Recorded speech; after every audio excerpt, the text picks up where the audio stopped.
time for lunch. Bum-da-dum-de-dum. When the sun beats down and I lie on the bench, I can always hear them talk. There's always been Ethel. Jacob, wake up, you got to tidy your room now.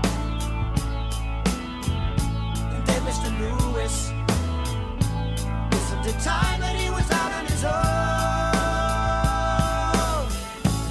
Over the garden wall, two little lovers, cuckoo to you. Keep them moonblade sharp, I know.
I'm just a lawnmower.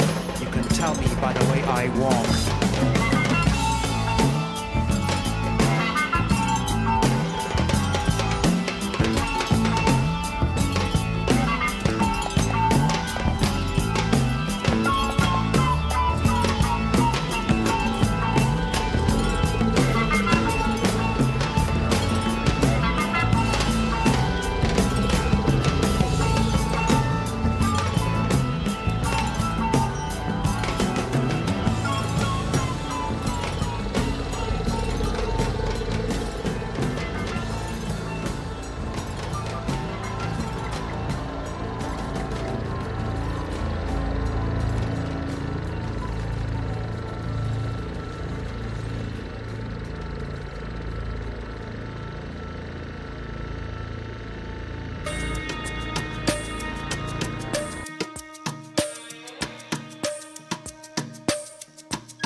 If looks could kill, they probably will in games without without frontiers, war without tears. Games without frontiers, war without tears.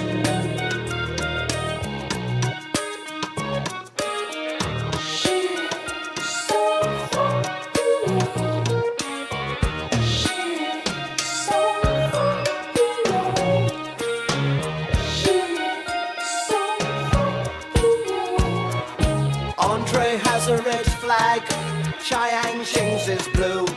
They all have hills to fly them on, except for Lin Tai-yu.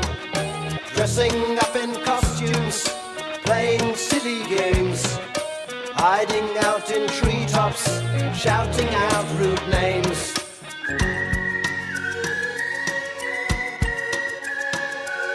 Whistling tunes, we hide in the dunes by the seaside.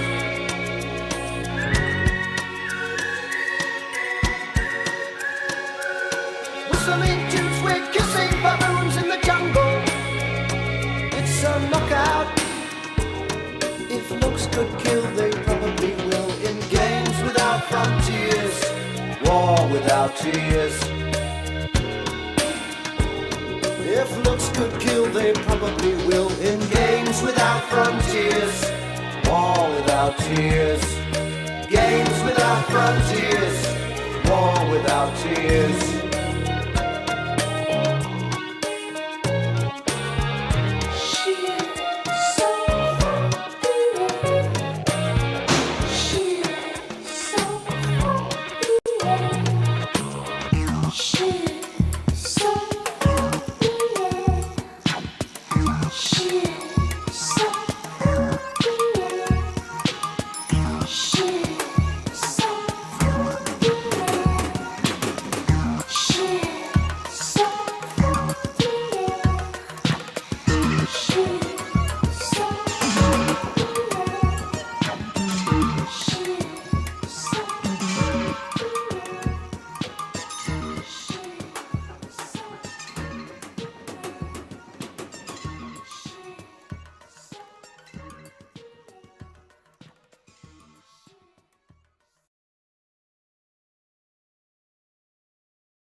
Welcome back to the EdgeStream, everybody. It's great to be back, to be here with you all. I know I took a bit of a hiatus there, about 8 or 9 months or so, but it's great to be back. I did stream a few times in between that hiatus, so if you missed those, you could go check them out. Me and Lee did a couple streams in between then and now, but now I am committed to doing my regular EdgeStream show every week now, this time on Wednesday nights. So I'm really looking forward to that. There's so much to talk about. You know, it's never been more important to keep focused on, you know, pushing forward with activism, with awareness, and creating community, and also ultimately having a good time while doing it. So we'll be getting into a lot of stuff tonight and going forward. I hope you all had a Merry Christmas and a Happy New Year. I had a great Christmas, spent it with family and friends. There was some disappointment, though, with it. You know, I did get suckered into a little bit of a scam, and my family, unfortunately, they didn't get any presents. And I blame it all on Hawk Tua Girl, to be quite frank. You know, you guys know Hawk Tua Girl. Well, I invested in her new endeavor called Hawk Tua Coin, and I swore I thought this was going to bowl right to the roof. I thought we were all going to be swimming in cash, but unfortunately, you never would have expected it from somebody whose claim to fame was making a joke about spitting on a penis while giving fellatio. You never would have expected that somebody who were to make their own meme coin based on that would pull a rug pull on people, would run away with everybody's money, and then never to be seen again, except for in another 2 months when the news cycle continues and everyone's forgot about it. Well, I won't forget about this. Okay, Hawk Tua Girl, your neck is mine. Figuratively.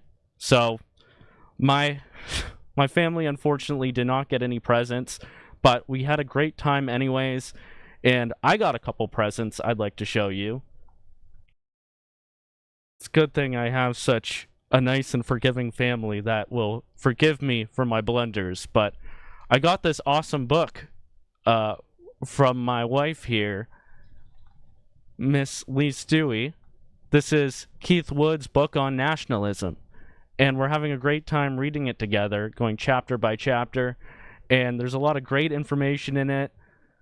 I recommend it to all serious nationalists who want to get a background on all the philosophy, the politics behind nationalism, just to get a better understanding. Because, as you could see here tonight, we're going to be talking about a lot of topics where people are just trying to confuse you.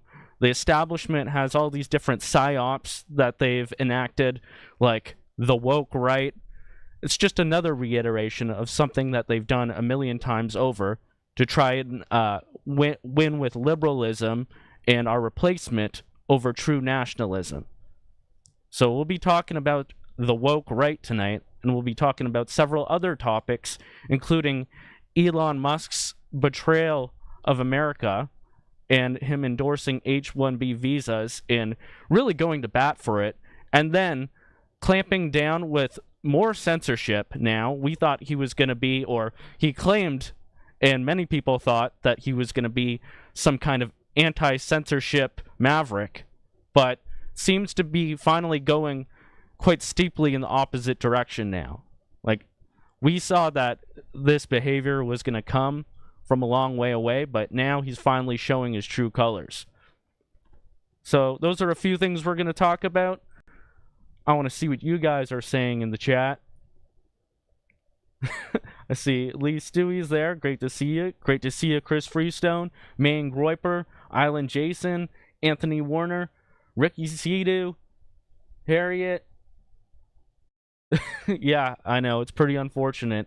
You would have thought I was smarter than to fall for the Hawk Tua coin scam, but yet here I am. You know, we can't be naive anymore. We got to get our wits about us. Nice Vinland Battleware shirt. Thank you. That was another Christmas gift that I received. Here to help spread the light. Point Fire, Trad Life. Good to see you all again. James, Jason. Hell yeah. Mr. Fox. Rod in Studio says, is there a height requirement to watch the show? We'll talk a bit about that. Maybe. But I see you're a manlet waffen respecter, so you'll love to see it.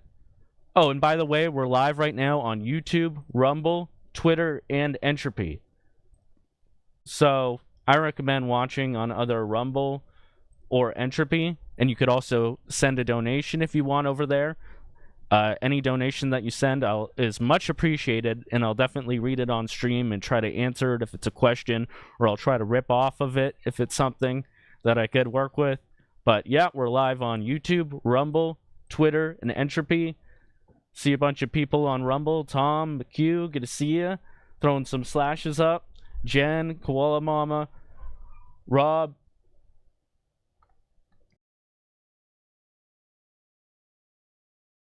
Someone's telling me they got my message. All right. Yeah, well, yeah, message me back.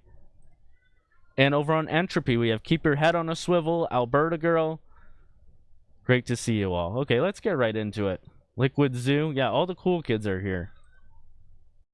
And the other cool kids should be here, but we'll forgive them for tonight. You know, it was kind of short notice. I didn't really hype it up, but, you know, I'm getting my feet back in the water. And yeah, there's a lot to talk about. First of all, 2024, so many new developments. I kind of stopped streaming after Bill C-63 was announced, and that has had many developments. I've been working behind the scenes on a lot of stuff to do with that, so I haven't just been doing nothing. I've been doing a lot of stuff behind the scenes, partly why I took a break, but now I'll keep on doing things behind the scenes and then do more things in front of the scenes.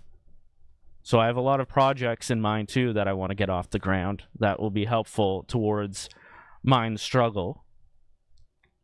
But one thing that was great about this summer was the Road Rage Terror Tour. And I have to say, I don't think there's ever been anything like this that has happened in nationalist history, or at least recent nationalist history, that can compare. Like, we have a group of dissident right activists who double as comedians going around the country despite all odds. There was 8 different live shows where you guys performed, and I think each show had about 2 to 3 hours of live performance. And each show was heavily attacked by, Antifa, anti-hate, the government, literally the government, mayors of big cities trying to shut it down, sending out guidebooks on how to cancel these shows, yet not a single live event show was canceled. Everything went without a hitch, and I'm actually working on some projects to do with that. And I'm really excited for you guys to see what we've been working on. This content is going to be fantastic. A documentary is being made. It should be coming soon, so get ready for it. It's going to be really good. Trust me. And I've seen all the footage, so I know that these guys did a fantastic job. Not one show was hindered. There's always trials and tribulations with something like this, but they pulled through. I actually did a comedy set at one of the shows, and I want to show you a little piece of it. Tell me where else you could get a live performance where people are saying things like this. This is just a little snippet.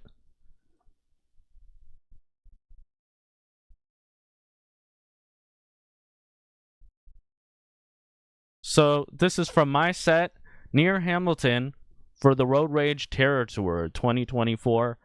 A little 2-minute clip. This had an audience of about probably 450 people, I would say. It was completely sold out at a Lions Club. No, sir. No, that is Photoshop, sir. No, that's real. Stop lying. That's Jagmeet Singh taking a shit in a Tim Hortons cup at a gas station, okay? My eyes don't fool me, okay? Have you guys met my friend Rupinder? Do you know Rupinder? He was supposed to get deported because his student visa is expired, but now he's protesting the government and PI. He's pissing a lot of people off. I think it's time to go home, Rupinder. Like yesterday. Yeah. I want everybody to say, bye, Rupinder. Bye. Bye, Rupinder. Bye-bye. Time to go. Get the fuck out. Don't come back. Yeah. Don't come again. At least the other Indians, the Aboriginals, have a claim to this land, right? Hey, at least they were here, okay? They didn't build it to what it is, like the European settlers did. But, they were there. And they've been through a lot. But I would still say that they're not oppressed. Because, think about this. A boomer walks around on a beach with a metal detector and it goes beep, beep, beep, beep. Whoa, there's something in the ground. And then the media comes out, whoa, that's another 6 million dead children. Better cancel Canada Day. What the fuck? Oh, but no, we can't dig them up. No, because then you just find out that it's actually the new Indians taking shits on the beach and then burying it. Go figure. Oh my God. Oh, and by the way, I'm actually 1/16th Ugubugabawe. So I'll be expecting my status card in the mail any day now. Edgy Big Bear says taxation is theft. Now pass the hooch there, eh? Okay. What about the trannies? So there you have it. That was a little snippet from the show. I actually have the full thing on YouTube right now, and I just uploaded it to Rumble, so there's a backup there too as well.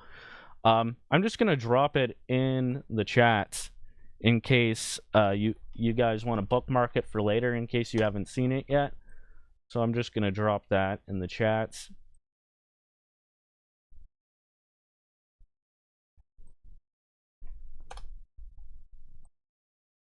Yeah, don't go watching it now. Watch it later, but I'm sure you guys will enjoy it if you weren't at the Hamilton show and didn't get to enjoy it.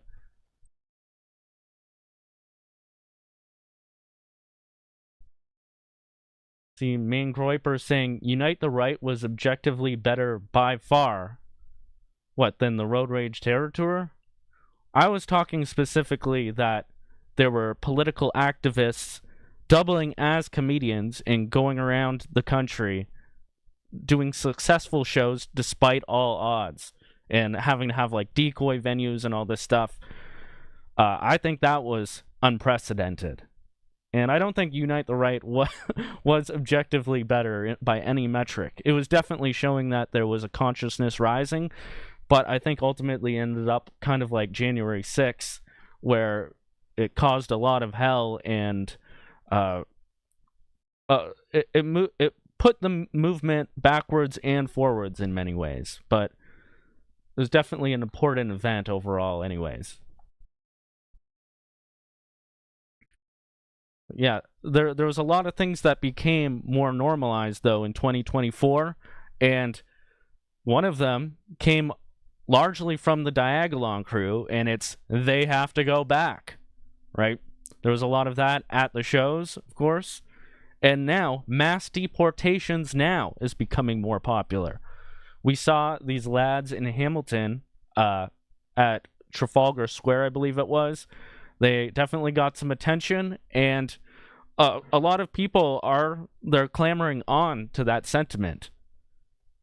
You know, whether they agree with those guys specifically on all their views or not, I think a lot of people want a lot of deportations to happen. There's so many different people who are here illegally, but they shouldn't be here legally, and it's time for them to go back, quite frankly.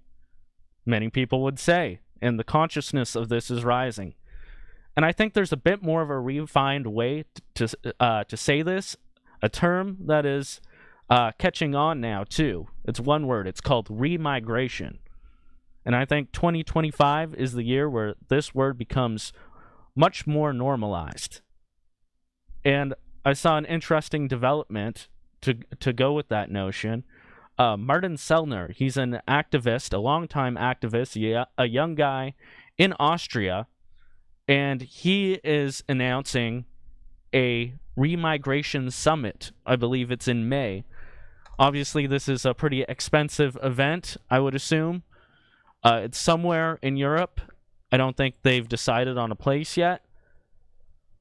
But it's going to be a lot of the top minds, especially in the European countries, talking about remigration and how they should achieve it in a very serious way. So I'll just show you this video quickly. It's only a minute and a half, but this is a video to hype up their Remigration Summit 2025. It says, in 2024, the vision of remigration became the hope of our entire continent. In 2025, we will organize the first Remigration Summit. In May, we will gather activists, journalists, and politicians to unite our ideas, reach, and influence. If we work together, remigration is inevitable. So let's check out this video here. Remigration. This word has become the hope of our entire continent. It is the answer to the failures of multiculturalism. It is our only chance to save our European civilization. In 2024, this vision spread like wildfire throughout Europe and the Western world. From London to Berlin, to Paris, to Vienna, to Rome, to Lisbon, the peoples of Europe want only one thing: remigration by the millions. A new generation is not afraid to say it out loud. Europe belongs to the Europeans. Panicking, the globalists tried to prevent the awakening of consciousness without success. But what does remigration mean? How can we organize to secure our continent's borders? What does the patriotic youth of Europe want? How can we secure our home? We need a plan, a manifestation of our political will, a summit. Said and done. In 2025, we will organize the first European Remigration Summit. We will unite influencers, activists, politicians, academics, and make this dream of remigration a reality. In May, we will meet in the heart of Europe to clarify what we mean by remigration. We will establish the gold standard for remigration. We will present a bold vision that will shape the political debate and must become a reality in the 21st century. They will be going back by the millions, and Recent 25 will be the first step to ensure that. Join us, follow us, and become a part of the solution. One continent, one vision, one last chance. Remigration is inevitable.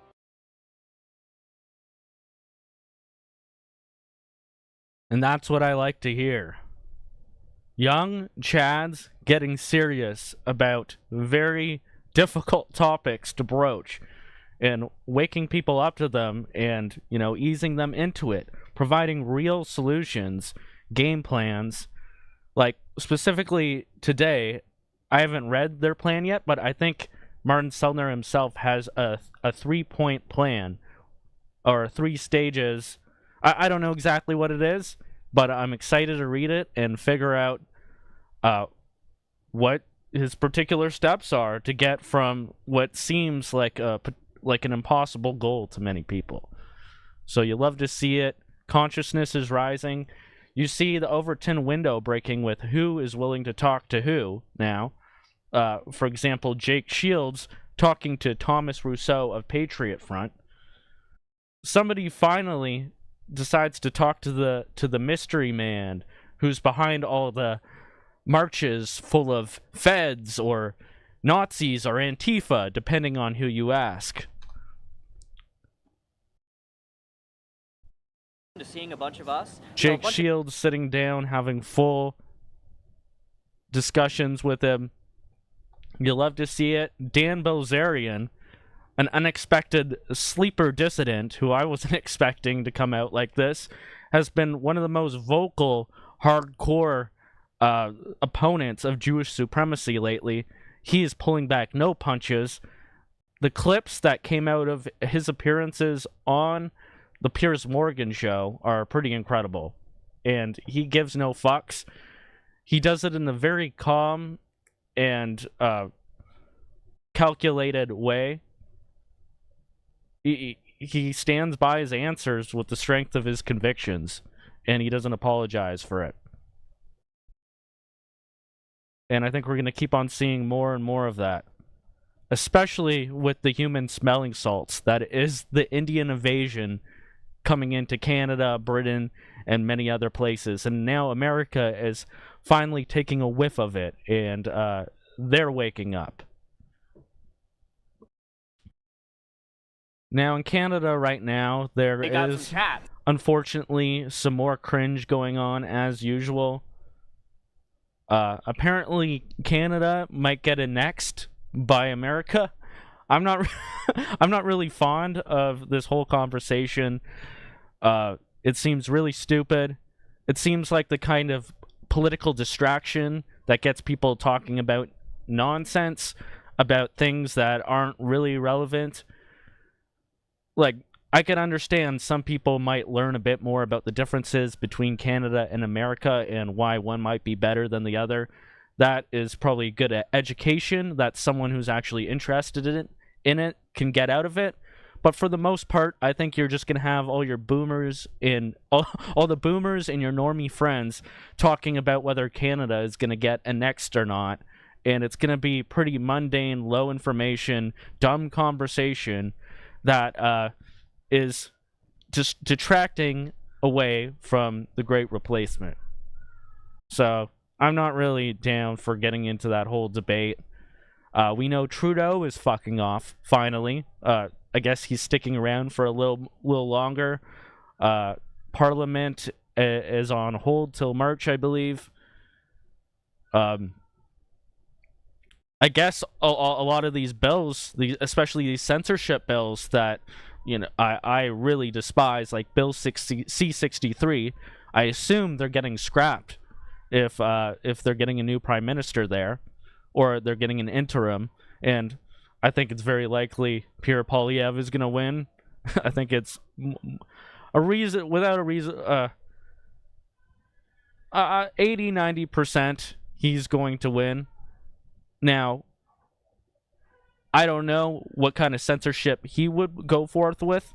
It would probably be him using current censorship laws in order to crack down more on people that, the center right don't like. So people that they consider the woke right, so specifically white nationalists and people who are critical of Jewish supremacy in Israel, and that means a lot of people on the left. So they'll be going after a lot of people on the left who are pro-Palestine to pretend like they're anti-woke. In fact, you could see here Pierre Poilievre shilling this anti-Semitism narrative and equating it with woke. This is the sleight of hand that Con Inc., the conservative establishment, is really good at this point. I will defund wokeism and fight anti-Semitism. Well, it's pretty retarded because we know wokeism, we understand it for what it really is, or what it should mean is anti-white. Anti-Semitism is part of wokeism. But that is the Con Inc. grift, is they try to say that, BLM is one thing, but BLM are anti-Semitic. It really makes no fucking sense. But that's where we're at. Obviously, the immigration is going to continue under Pierre Poilievre, and we're probably going to be lulled into a sleep because we don't have the man who's been hated for going on 10 years now. We don't have him as a punching bag anymore. So Pierre Poilievre, with his silver tongue, will be able to convince a lot of people who will be lulled into sleep.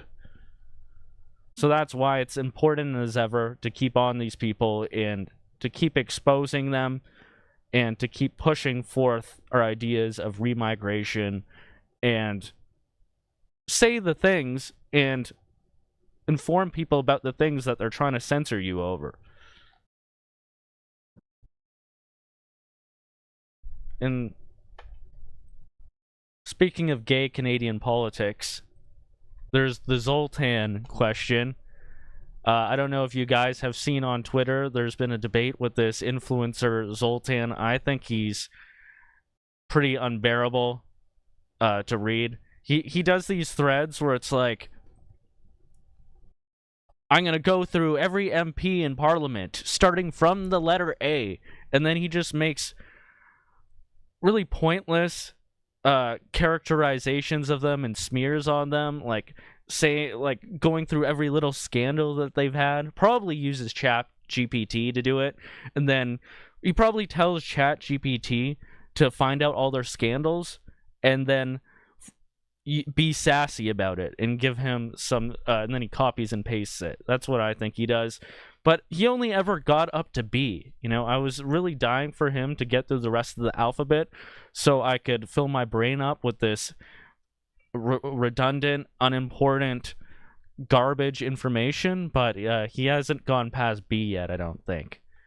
But he did do a bit of a hit piece against Ferry, saying that mass deportations are not plausible because it'll cost too much. I don't agree with putting a price tag on our people's existence, for one, but I also think that he probably just got that number, that metric, from some pro-immigration think tank that assumes that you can't just do what you want in many situations. Like, we have to give each migrant $1 million to leave? Give me a fucking break. There's a lot we can do, and there's so much that we would save out of it. So I want to read out just what I wrote about it. I think it was a pretty concise rebuttal to him just making a bunch of stupid points. I said, Canada has been over 95% white since its inception until the last 50 years. It was a booming first world country at the forefront of technological and industrial advancement. Mass deportations can be done by stopping all immigration, ending and removing temporary foreign workers and international students, and then removing all illegals from the country. Cut out the benefits, preferential treatment, loopholes, leniency, etc. And acknowledging the demographic makeup of the founding of this country, as well as the importance of demographic continuity, would ensure that catastrophic levels of demographic change will slow down. And I tell him, your ideas and policies will inevitably lead to a race war. And I'm just telling the truth there. That's not a threat. I do not want that to happen. This guy is just ignorant, and this guy and many others are just ignorant to that's where this will inevitably lead to. And I wrote, there is no price tag that can be put on the death of a people. Regardless, we are more than capable of being on the cusp of advancement when we are not constantly being manipulated by external forces who indoctrinate us with suicidal empathy and countless other psyops, like the woke right, perpetuated by groups whose interests are antithetical to ours. And I think this raises a lot of good questions here. I think some big questions in regards to nationalism and how we strategize about it going forward are, what are the levels of immigration reform and demographic awareness that we are aiming for? Like, are we going to be explicitly pro-white or not? Because I'm sure that there's a lot of people who would work in tandem with our goals that, you know, they're not ready to be explicitly pro-white, or maybe they don't want to be necessarily, but having them on our side in a bigger tent could definitely benefit. But obviously that could also detract from our goals, and that could be a poison pill as well. So understanding our limits, understanding our relations with others, with people who are running parallel strategies that may be different, what common ground is good, and at what point does someone else's ideology or strategy not become common ground anymore?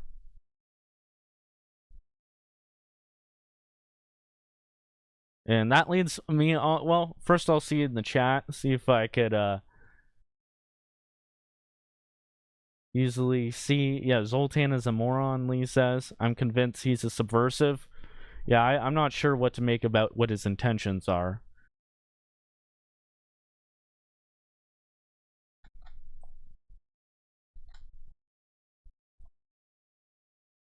Well, yeah, I think we should get in on the Elon question now. That's been blowing up.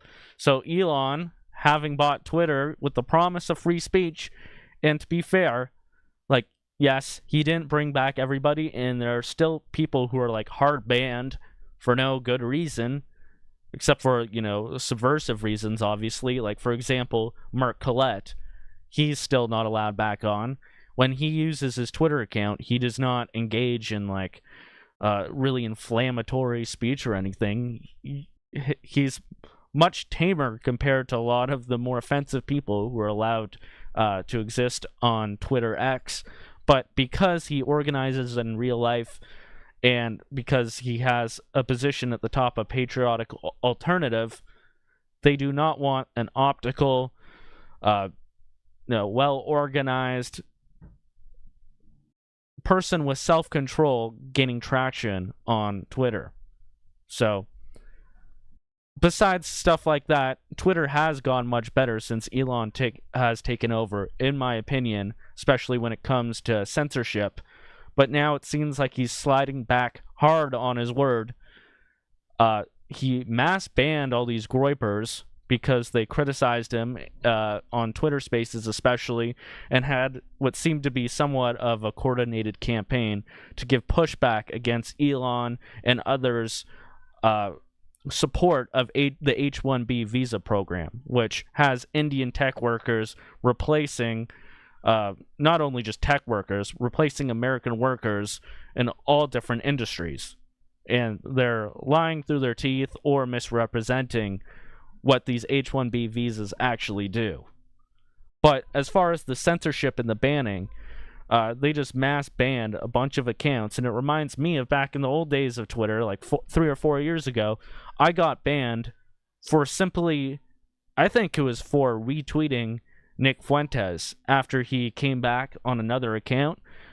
They did a cluster ban on all these different accounts, and they deleted hundreds of accounts. I had no strikes or even warnings on my account. I didn't even use it that much, but I got totally deleted, and I couldn't even use Edgy D anymore, or any variation of that, or my former profile picture for Twitter. Every time I did that, I would get banned within an hour. So that was the kind of fuckery that was going on before. Seems like he's using the same kind of like AI detection or machines to do cluster bands again. So that's definitely not a good sign. And we'll get into more about how I think he's taken a lot of shit for doing this, and he's trying to backtrack a little bit or deflect and divert attention elsewhere. But just to get into this H1B thing for a little bit, I think it started mostly with criticism of this potato-headed looking Jeet freak that he put on, that Trump appointed to some position. So, what the? Sriram Krishnan. Trump appointed this guy who wants to remove all restrictions on green card caps so that foreign students, which already make up 78% of the employees in Silicon Valley, can come to the U.S. and take jobs that should have been given to American students. So he's the senior policy advisor for AI at the Office of Science and Technology Policy. So quite the bloated position name. And yeah, this guy is not passing the physiognomy check. I'll just say that. And just for clarifications about H1B visas, and to argue anybody who's making the point that, oh, well, we need to bring smart people from other countries because we want to win. We won't be able to make as good wages or this and that. Our stuff will come much more expensive. No, none of this is true. And the big sleight of hand that's going on here with the H1B visas is that it's not for the best and brightest. So Elon Musk, shortly after this, he was like, for clarification, after supporting the H1B visa and saying how important it was, he says, for clarification, I'm talking like the 0.00 whatever 1% of these workers from different countries like India. That's who we want to come here. And then he likens, the workforce in America to a sports team, which I guess he's trying to appeal again to the normie boomer brain. But most people saw through that once again, and they're taking him to task for it. So just to clarify, H1B visas are not for recruiting the best of the best. There's a different visa for that, the O visa, which is a temporary non-immigrant worker visa for people of extraordinary ability in the sciences, arts, education, business, or athletics, including movies and televisions. About 38,000 of these visas were granted in 2023. So that's the one that he's pulling the sleight of hand with. That's not H1B. H1B are mostly entry-level workers from India after the white guys have been fired. And, these companies pretend like they tried to hire people in-house, but why would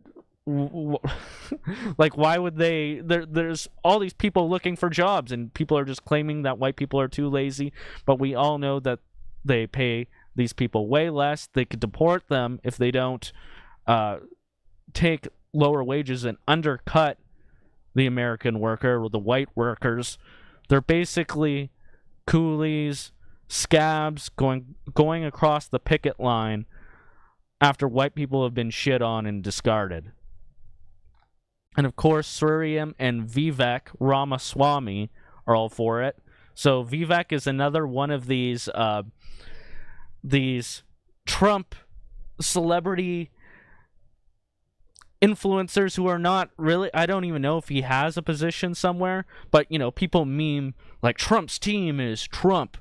Tulsi Gabbard is the head of the NSA, which he's not. She has some irrelevant position, I'm pretty sure. Elon Musk is the Department of Government Efficiency. Not a real thing, though Elon Musk definitely has Trump's ear and is definitely going to be somewhat of a puppeteer in this, I think. So I think that he does matter in this. RFK Jr., though, he's going to be the health guy. No, he's not. The people who are actually in charge of Big Pharma and, the government health services have said that he's not going to be in charge of anything. But, they try to give this appeal to celebrity, and Vivek is one of these people. And he's saying that we go on too many sleepovers as kids. We had too much fun. I guess our parents don't beat us enough. We watch too much Boy Meets World, he said specifically. So he wants us to be autonomous robots, and you know, we're just bred to be worker bees, I guess. At the same time, too, it's not even true. Indians are not like that. Their average IQ is 76, and we'll get to learn a bit more about India, coming from an Indian itself, in a really good article that I read. But anyways, this H1B narrative is entirely fraudulent. And Trump, you know, he's all for legal immigration. He did say things in the past about being against it, how it is undercutting the worker, but now he's all for it. Once again, it's the Trump going back on his word, and because Trump is such a cult of personality character, nobody remembers it. So I know Blackpill had this post where he showed Trump saying that this hurts the American workers, we're going to stop or cut back these H1Bs, and then says the complete opposite once he's in power, once he's got your vote. And these are the kind of things that you need to wake up the normies, to show that, yes, they're screwing over you. You need to wake up and start doing stuff yourself, instead of just thinking that talking about how great Trump is and giving him your vote is actually some kind of solution. And likewise with Pierre Poilievre. Like, these things work in both countries. It's pretty universal across the West. So it says Trump's rationale for legal immigration had nothing to do with nationalism and populism. He simply referenced economic arguments. Your boss prefers to pay you less for longer hours by making you compete with the third world. If Trump sides with the bosses, then nationalism and populism are dead. If anything, scab labor is a form of corporate welfare, with the tech bros being the biggest welfare queens of all. And I think that's a good reversal that you could use on people who are saying that, what, white people need afraid to compete with foreigners over this? What are they, some kind of welfare queens? No, it's the tech industries who are being the welfare queens, who are getting all these subsidies from it. And this article also brings up a good point that our social media campaigns and in real life campaigns, like, imagine there was some demonstrations that got a lot of traction that said something like Sam Hyde's Dear Elon video. Like, that really blew up, and I want to talk about that in a second. But if we push this guy, Elon, through social media campaigns, he's clearly paying attention. So we could definitely push him in a direction where, you know, whether he's subversive or not, we can force him to at least move the Overton window in certain directions. And we'll see a bit of that. Specifically, this Dear Elon video by Sam Hyde was really interesting. I'm not going to play it. I'll just show it in the background while I'm talking.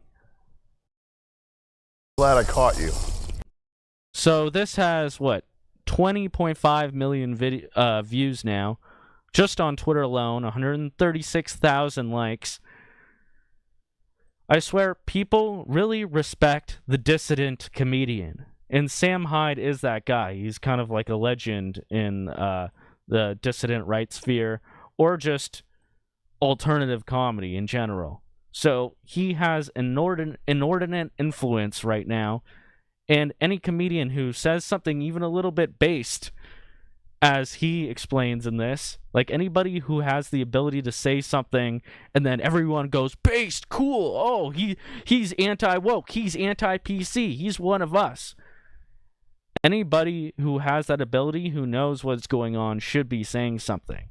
And, like, I know how he might want to focus on comedy and not get too involved in politics, you know, because that torpedoed his career at one point 7-8 years ago. But it's time for everyone to come out of the woodwork and to take a stance. You don't have to blow it all up, but he nailed it home in this video. Specifically the fact that the American people are not interchangeable. Now, he doesn't go on about white this, white people that, white is right. Well, we should be 100% homogeneously white. He doesn't go on about these things, but what he said, the American people are not interchangeable, is very implicit in that, and it plants those seeds to say, hey, we don't want to be demographically replaced. It's basically another way of saying that.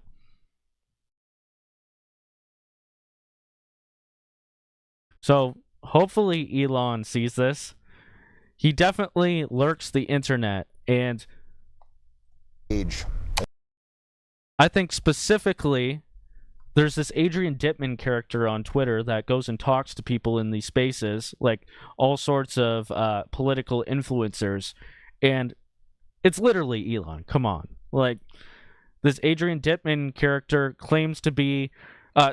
they just did a news article saying that it's actually a guy from Fiji, like 2 or 3 days ago, and he had his dad and him were involved with some entrepreneurship venture with Elon Musk's company, and that's why this Adrian Dittman is shilling Elon in all his posts and having all the exact same opinions as Elon, with the exact same voice, intonation, and everything.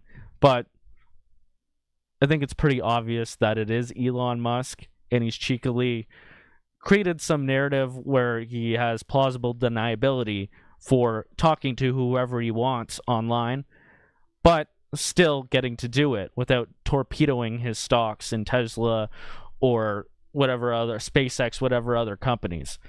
But it's very illuminating, him talking to people. So he got into it with the Groypers, specifically Dalton Clodfelter was one of them, and this Dalton said let me just play you a clip, and I think this really triggered Elon/Adrian, and then he accused the Groypers of having a spam network, which in reality they were just commenting on things that they believed in on other people's posts. But I think that Elon's argument is that because they were messaging each other in DMs about it, that constitutes a coordinated spam network. Really, I think this is once again an example of Elon Musk's twisting of logic in order to suit whatever agenda he wants. And I'll talk a bit more about that in a second. And I'm doing it because it's Indian people, because they're stinky and they're fucking gross. And I'll do it because they're Africans, because they can't even figure out how to build a bridge across a fucking river. And I'll do it because they're fucking wherever the hell, in fucking Turkey or whatever. I don't give a shit. So, preach, brother. Very true. And Adrian Dittman, you can see he's on near the bottom left there. So that is Elon's clone, or most likely just Elon himself talking to the people.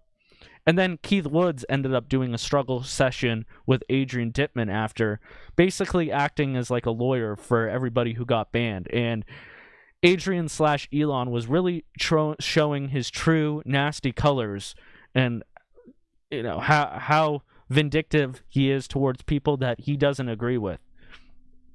Now, we've seen this very arbitrary decision-making, arbitrary, impulsive decision-making from Elon Musk before, especially when it came to censorship or who he does and doesn't support. When people asked if Alex Jones was going to be brought back onto the platform when he announced everyone was coming back, he said, no, I can never let him back on because he said stuff about the Sandy Hook children, which I don't even know if he even said those things that they claim he is, that they never died or whatever. I haven't really looked into that, but he said basically, because my child died in my arms, I find that so horrible that you're just not allowed on. Even though all that Sandy Hook stuff happened like 8-9 years ago before that, so very arbitrary. But then eventually he made a big deal that he was letting him back on, and he even spoke to him as himself in Twitter Spaces when he came back on. And now with Nigel Farage, now Elon is close to Trump. Seems like he's unofficially in Trump's cabinet. I guess I don't know if Doge is actually a real position or not, but now he's advocating for or against while owning one of the biggest political social media platforms for leaders in other countries. So he's saying he's against Nigel Farage.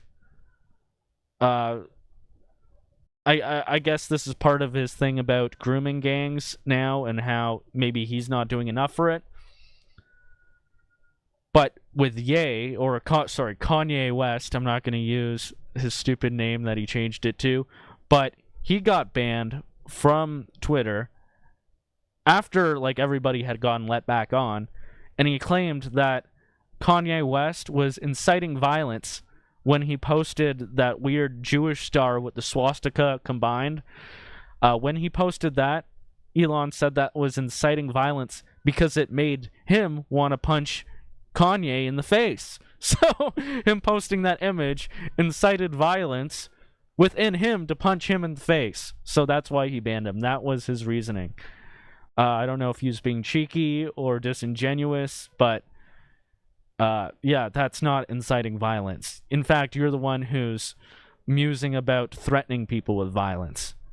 But either way, this is the kind of guy we're dealing with.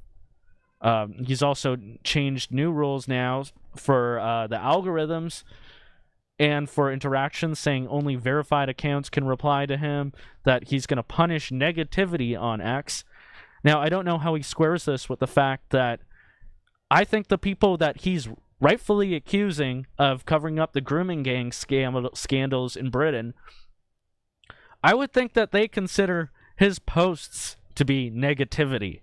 So I don't know what criteria he has for what negativity actually is. One man's positive is another man's negativity. So very bizarre man over here. But he is going hard against the grooming gangs, and I think this is kind of a pivot that he took.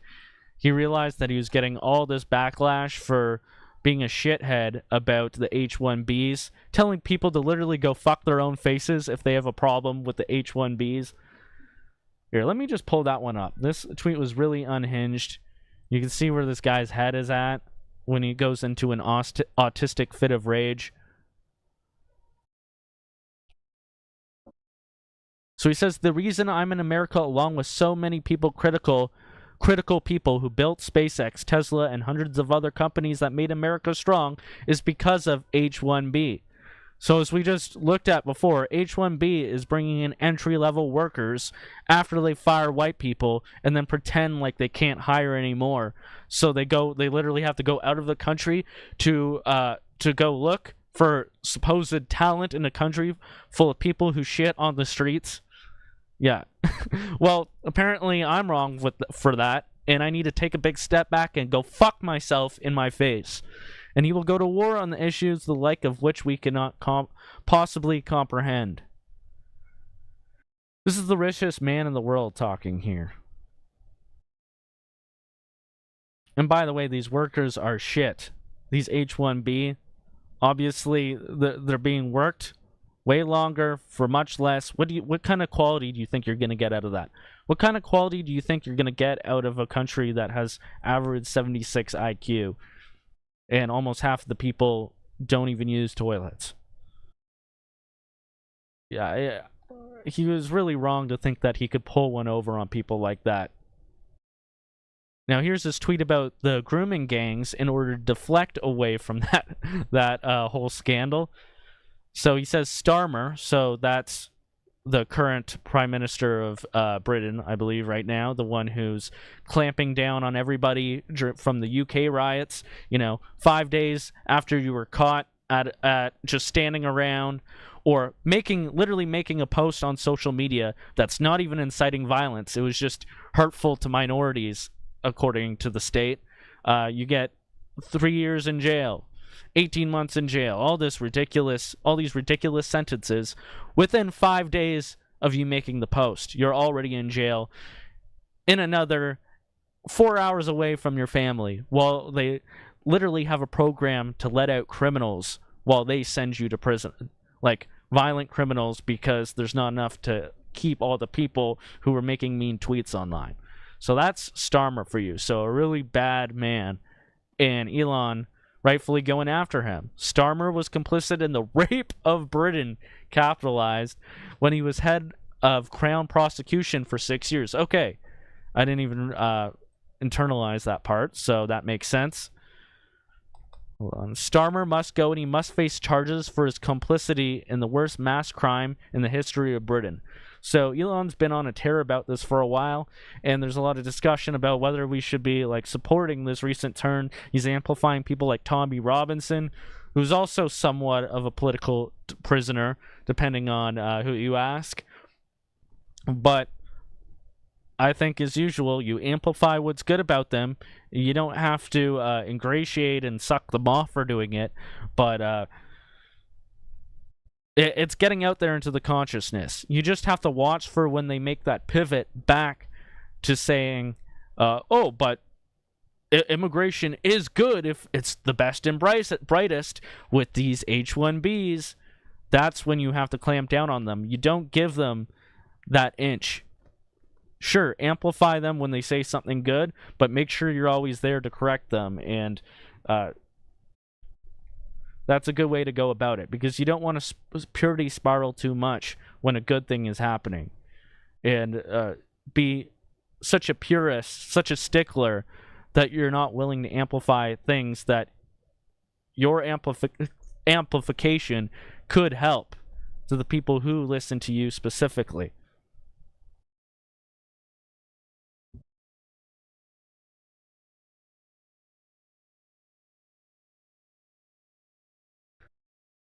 So I think that's a pretty good summary of the Elon situation.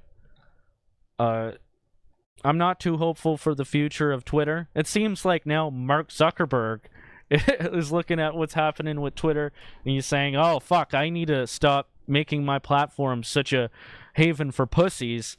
Now, I believe he donated $1 million, like the Meta Fund donated $1 million to Donald Trump. So it's another sign that Donald Trump is not the renegade rebel candidate politician that the mainstream media once thought he was.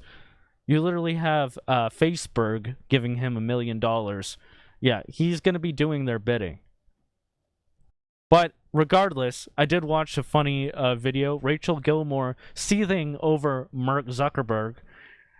He made some kind of statement saying that he's going to lax the censorship on Facebook, that they made a mistake. He actually admits that they made a mistake by going too far with it, that instead of having fact checkers, so, just basically having the mainstream liberal establishment saying whatever they want and clamping down, and it's just a consensus from the top down.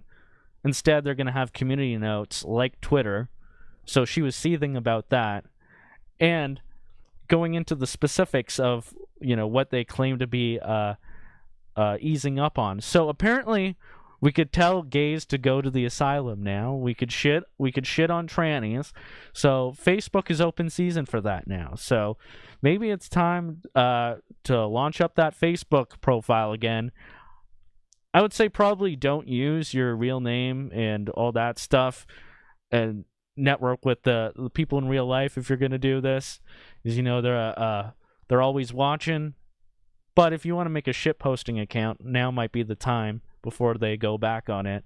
But it was pretty funny to see them go back on censorship too as well. It seems like now there's a competition to be marginally politically incorrect. However, one thing has not been allowed to come back on Facebook, and they explicitly said that you still cannot deny the Holocaust, so-called. So there's one group that always escapes being allowed to criticize, and it's the you-know-whos. So that's pretty interesting. I'm just going to check in the chat before I move on to the next topic, see what you guys are saying. We got a lot of people on Rumble. You love to see it.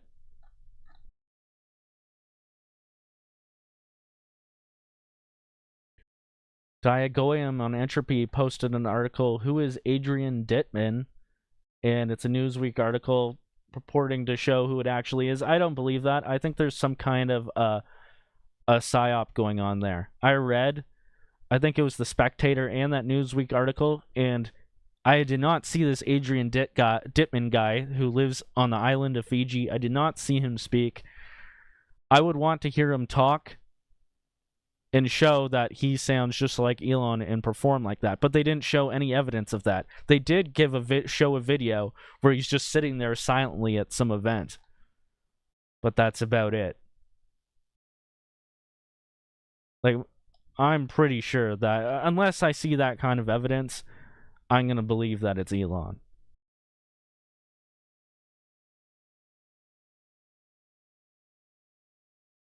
I'm pretty...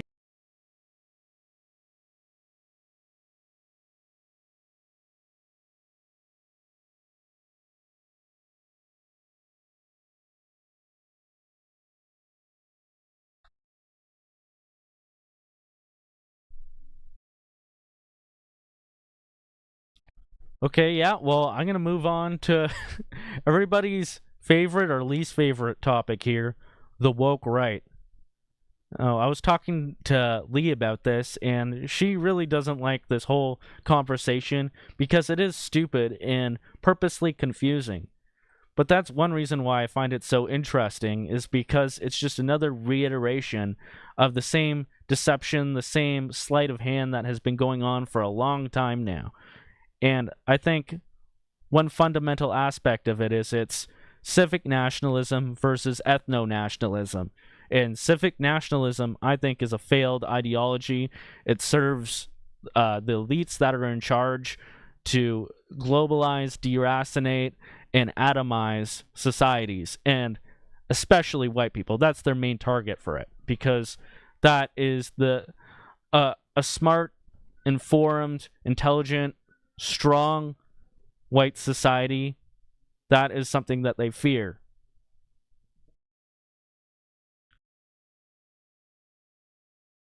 So let me just give you a bit of an example. I'll let these people define it in their own words. But obviously, woke, to the center right, that means like, oh, you have pronouns in your bio, or yeah, that's literally it. Like, I don't know what else they think is woke. Like, you're afraid to eat with... You're afraid of plastic. I don't know what the center right thinks is woke, necessarily, because I understand woke as being anti-white. That's the core of it. Okay, well, James Lindsay, the guy that's in the thumbnail that's above me right now on the side of the screen here,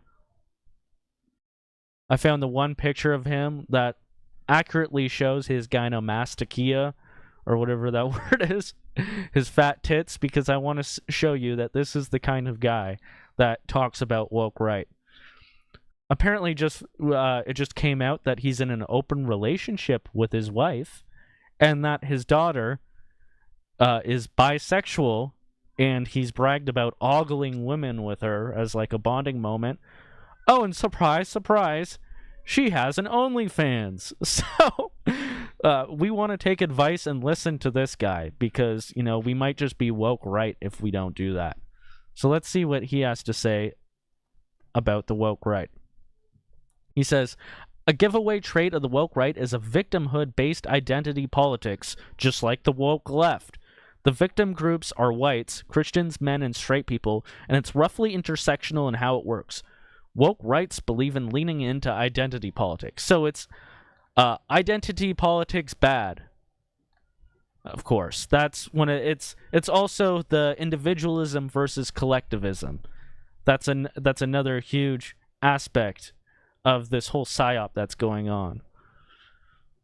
I haven't read these other ones here, but maybe they'll explain a little bit more where he's coming from. Of course, another couple telltale signs you're dealing with the woke right is them blaming things on the Jews. Oh, of course, so don't criticize Jews, right? Or doing edgy Nazi memes. You know, you mean funny, subversive humor? Oh, how terrible. But there are others too. The identity politics is probably one of the most important. Focusing on anti-white racism is a huge one.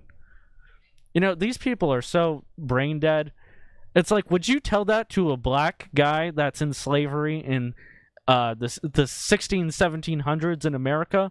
If they were complaining about getting whipped by massa or put in a hot box, would you go and tell them if they're crying about it? Would you go, oh, look at you being all woke. Oh, victimhood politics. Whoa. Oh, is this some anti-black racism? No, you would never do that.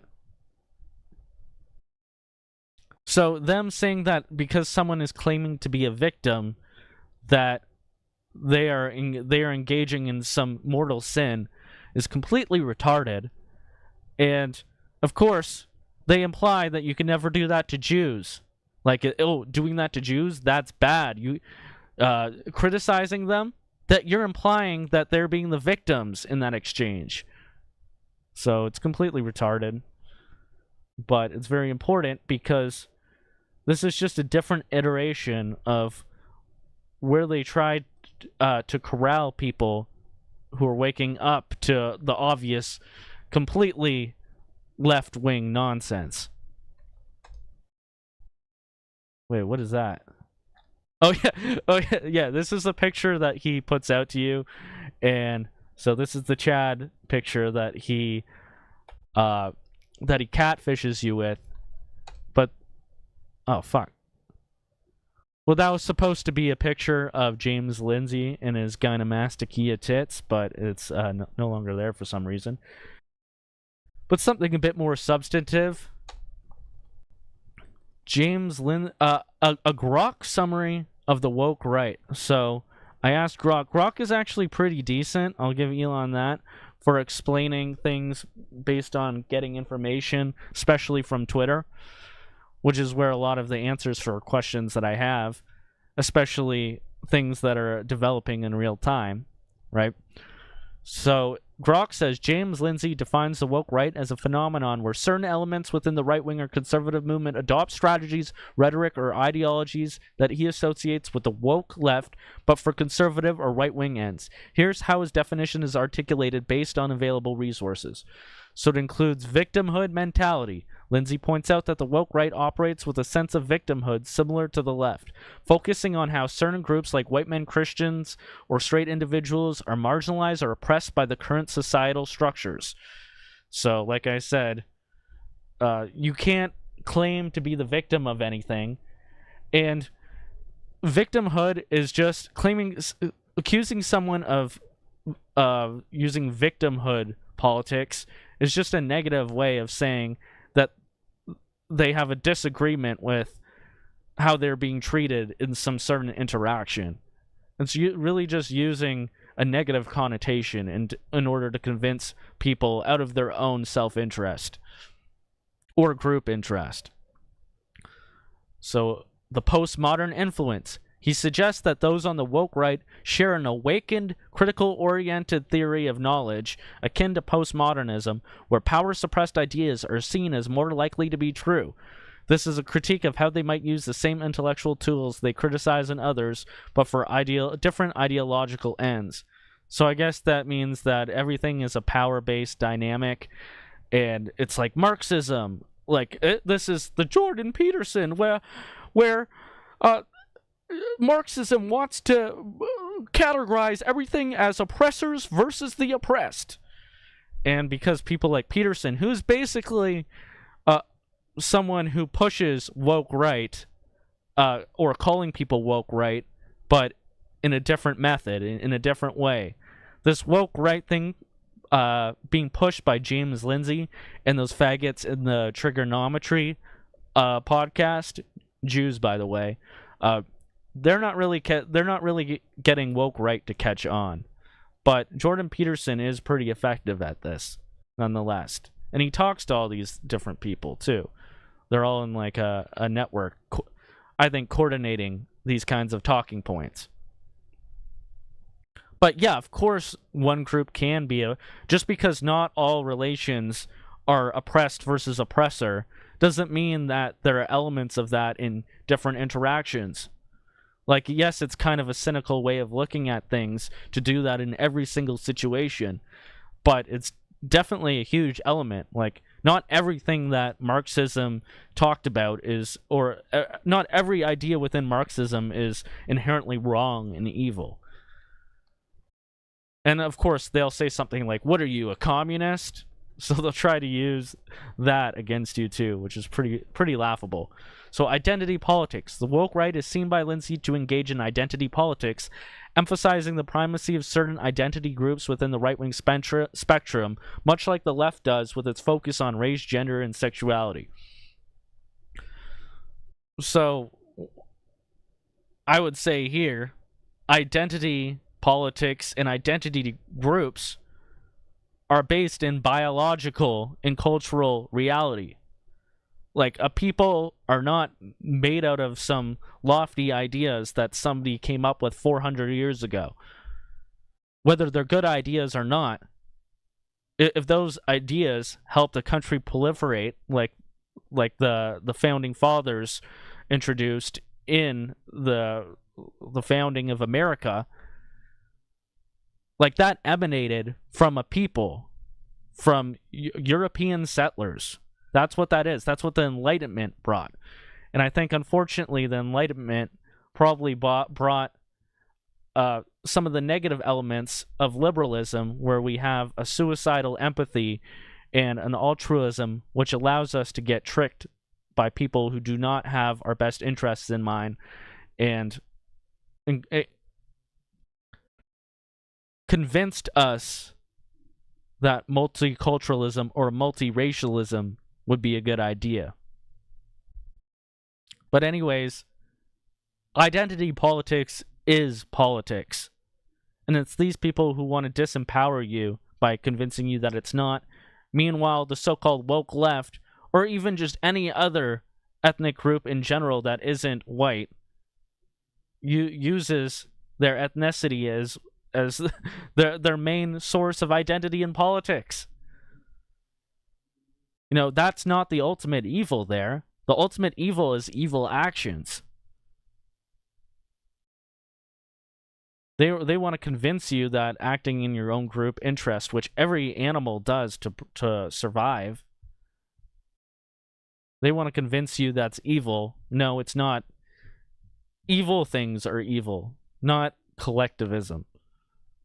Individualism could be just as evil, depending on what you're doing with it. If you want to be a serial killer because that actualizes your individuality, yeah, that's pretty evil. But of course, they're making all these false dichotomies here in order to confuse people and leave them atomized, deracinated, and not able to fight off an invasion. So another supposed aspect of the woke right, the means justify the ends. There's an implication that the woke right might believe the ends justify the means, similar to how he perceives the left operates, where aggressive tactics or cancel culture might be used to defend or promote conservative values. So he's basically saying that, the woke right engages in cancel culture tactics and mobbing, when these people who use this term, the woke right, they have establishment credentials. They are the ones who are not getting censored, and they are the ones who are pushing out the supposed woke right out of the conversation. So this is pure projection right here. So the woke right has a criticism of classical liberalism. Lindsay also associates the woke right with a rejection of classical liberalism, which he views as a shared trait with the left's critique of liberal societal structures, albeit for different reasons. This includes a push towards more authoritarian or collectivist solutions to cultural or societal issues. So yeah, classical liberalism is gay. Sorry to break it to you. Libertarianism is gay. I could understand that there's good ideas within libertarianism, but they're only applicable and able to be enacted in a society with a certain amount of high trust and common ground, and that would be the white homogenous society that created ideas such as libertarianism and classical liberalism.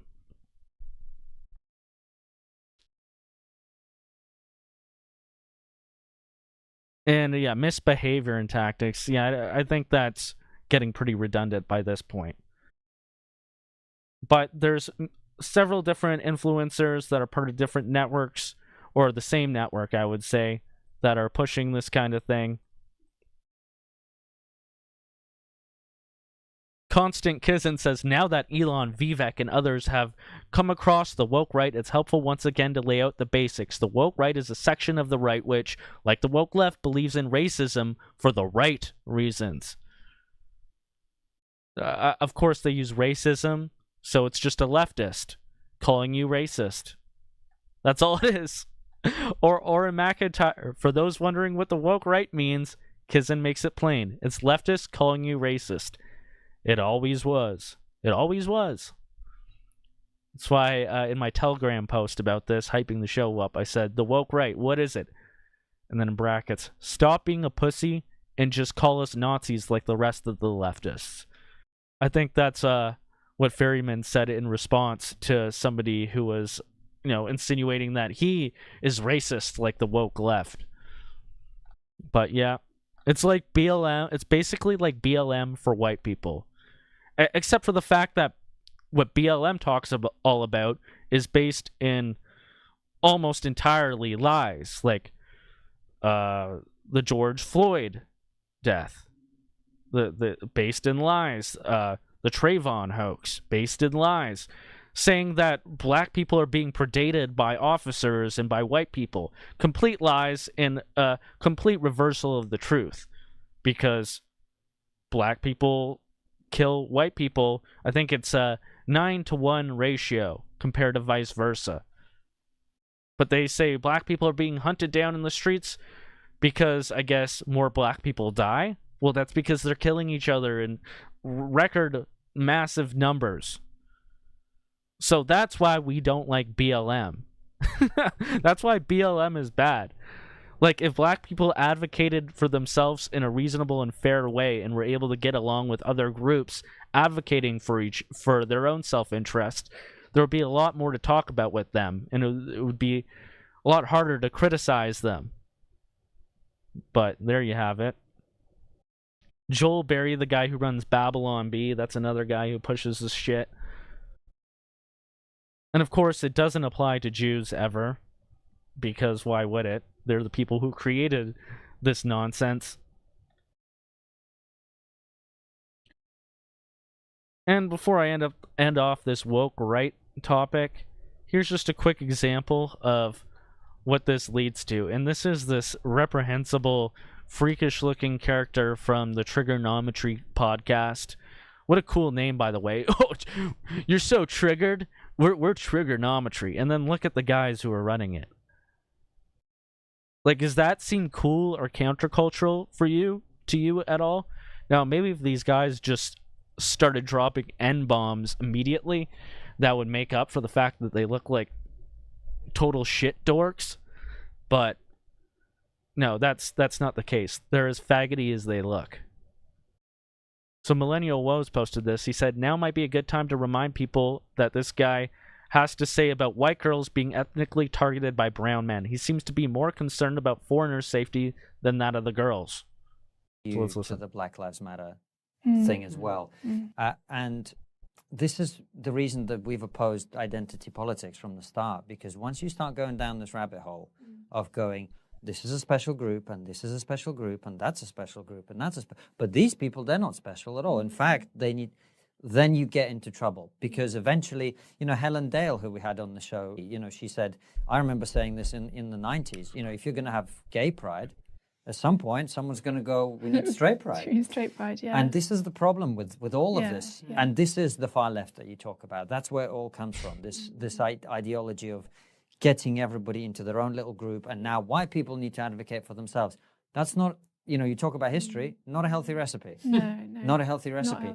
Yeah. We need to go back to this idea that people are individuals, and you can be racist against anyone, including white people. So is that the big reveal at the end? You could be racist to anyone, including white people. So they'll at least grant us that. But I thought that they said that it's woke right to complain about anti-white racism. Now, meanwhile, these assholes are giving the victim of child rape by Pakistani men grooming her with drugs and giving her a lecture on racism, on how we know that they raped you and drugged you and ruined your life, and you have to have your face blurred to even come and talk to us. And like, this has happened to thousands and thousands of young girls. You're specifically being predated on because you're white, but you don't want to go there. You don't want to admit that and do something about it. No, that would be way too far, according to these two fucking dorks. Wars are not won by people like this.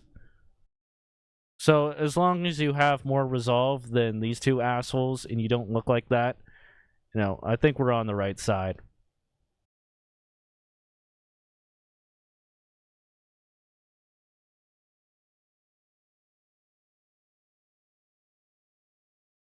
Just gonna check in with the chat, see what people are saying before I move on to another topic here. So Here to Help Spread the Light says, it's calling someone racist, but also claiming your own self-interest isn't racist, when in reality, we all have a bit of natural discrimination in us. Republicans claim they ended slavery. Lee says, woke right is meant to be confusing. Well, yeah, it just muddies the water more, and they'd rather people argue with false dichotomies, like, oh, I'm for individualism, and you're for collectivism. Meanwhile, there's many different factors, and these are all just, like, the concepts of individualism and collectivism may be useful in explaining something, but each one is not one specific side or the other. Like, you take elements of these concepts to do what is right, to do what is based in reality, to do what is good for yourself and or your group. But they don't want you to think that far ahead.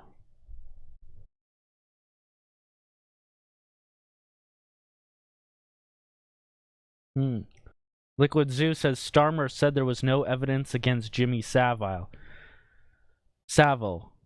So he's also covering 4 pedophiles of all different colors. Wow. The Pakistani grooming gangs, where, his I guess he's the equivalent of an attorney general there, and he would imprison a lot of the fathers who came to rescue their daughters. But so many of these Pakistani men grooming and raping young girls are let off. And you wonder why there's riots in Britain. You wonder why people have had enough. Well, they're a lot further down the line than us when it comes to, or maybe not that much further, but they're definitely further down the line than we are in Canada for how draconian, how brutal it's gotten. Their free speech being taken away and their cities being taken over and it becoming much more dangerous. But however, that has helped fine-tune their activists there. And we see the activism coming a lot further than we see it over here at this point. Like groups like Patriotic Alternative, who are explicitly ethno-nationalist, are regularly doing demonstrations, doing public speeches. They have a whole infrastructure. They're trying to help all sorts of political prisoners. And that is coming along in Canada, and we'll get a head start on that before the government gets a head start even further on clamping down on nationalism. It's good to see Raw Primo in the chat there. We got to work out sometime soon, brother.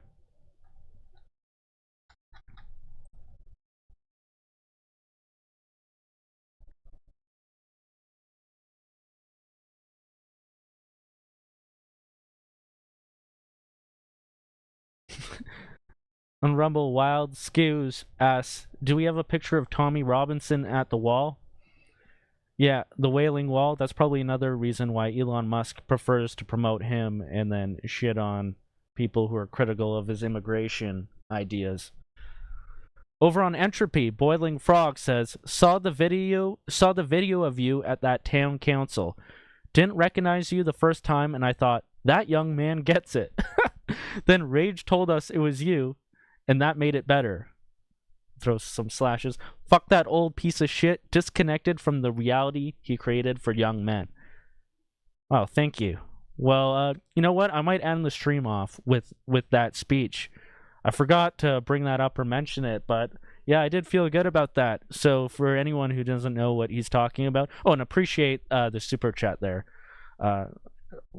Really appreciate your support.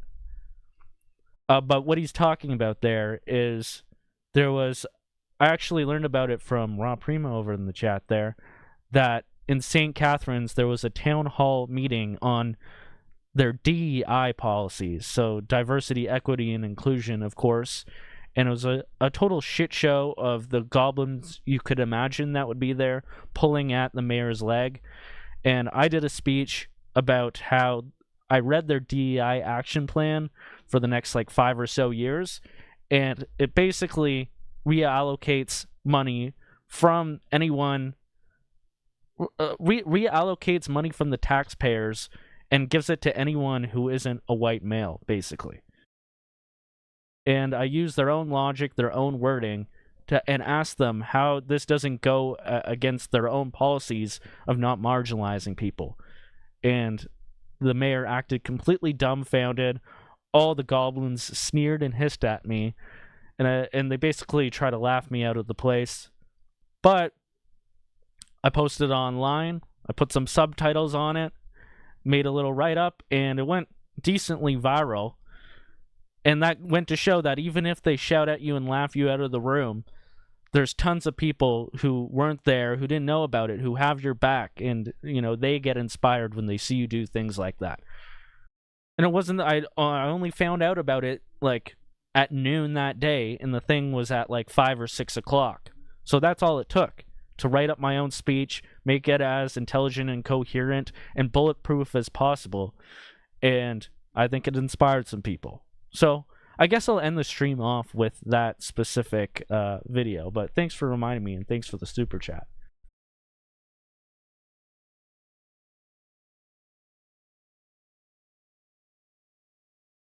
Okay, well, speaking of how nationalism is proliferating in other countries, the Australian boys with the National Socialist Network, the NSN, like Joel Davis, Blair Cottrell, I believe, is in it, Tom Sewell, Jacob Herson, they have been getting into some recent escapades, and they definitely face some persecution.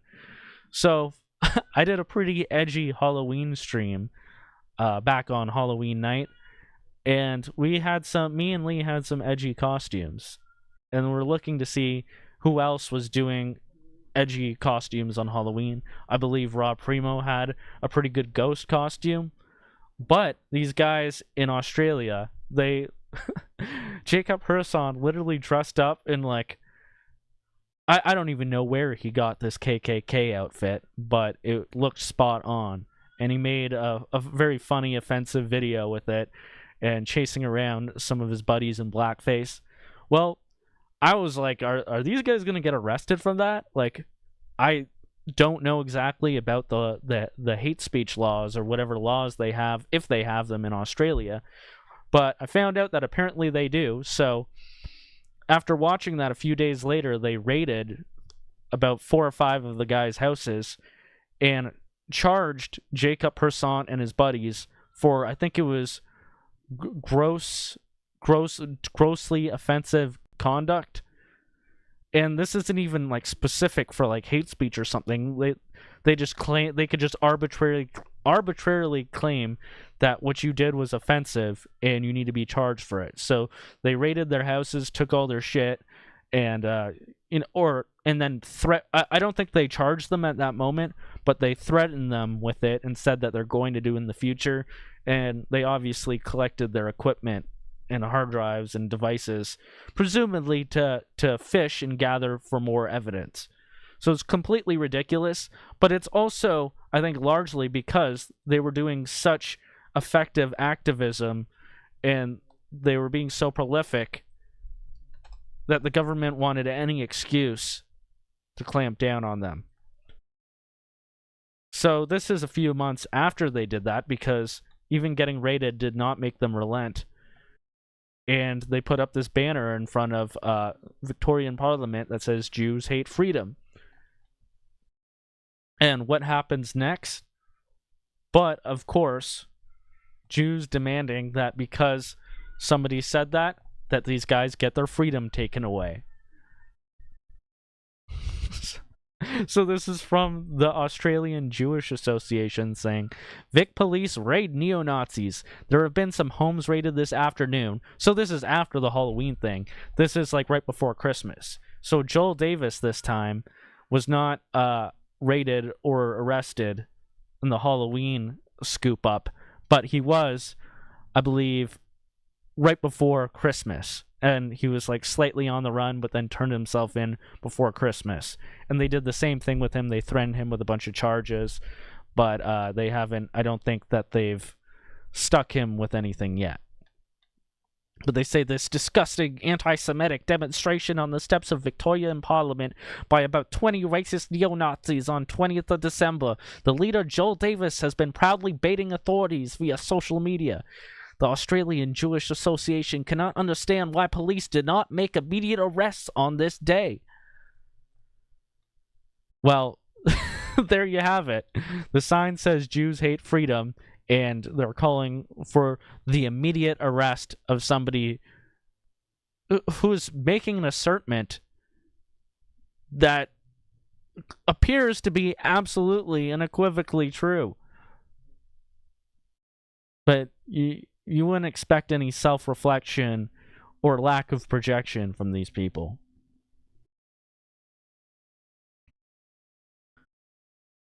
Now, some people might argue that, oh, this kind of very forward messaging will get you to clamp down on, well, that they'll clamp down on you and they'll use it as an excuse.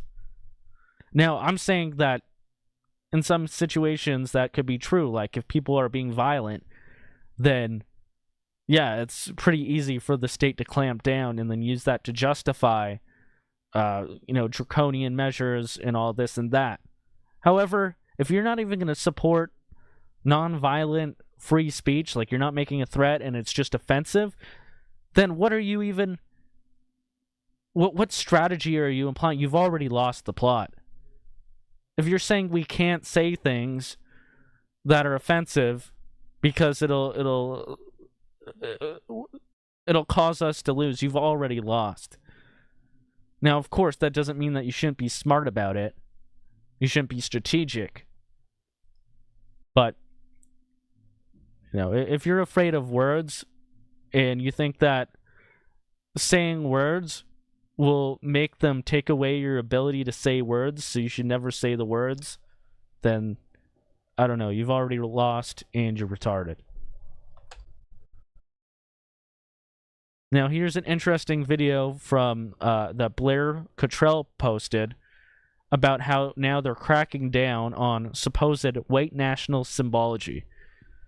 So, this is probably the last thing I'll cover for this stream, but very interesting in the way this, who is she? The premier of Victoria, how she goes about saying she's going to crack down on basically white Australian patriots. So listen to the video and stop it in a few places. And today, the Government of Victoria renews its promise to Jews and to everyone. And today, the Government of Victoria renews its promise to Jews and to everyone of every background. So, of course, they've got to promise the Jews first and foremost. They get to be front and center. This is obviously about them, but they have to include everybody else. And that's how a lot of these organizations work. Like, the final boss of what you're allowed or not, what you are not allowed to say, is always criticizing Jews and talking about a certain event in the 1930s and 40s called the Holocaust. I'm not going to self-censor myself for that one. And whoever you are, whoever you pray to, you deserve to be safe and welcome here in this state. And today, too, we support that promise with strong action to fight hate and help Victorians heal. Action that I will now outline. We will be setting a standard that we do not tolerate anti-Semitism. We do not tolerate anti-Semitism. Whoa, just as twice. we do not tolerate any form of hate, racism or discrimination against a Jew, a Muslim, a Sikh, a Hindu. So they had to say, we do not tolerate hate against Jews or anti-Semitism 2 or 3 times before they finally included all the rest of the groups. Okay. A Chinese Victorian, or against a woman, against a gay, lesbian or trans person. It's all despicable. All racism is wrong. All racism what about is against white people? You forgot somebody there. You forgot somebody there, you dumb bitch. evil, it's hateful, it's corrosive. And anti-Semitism is racism, and there are too many.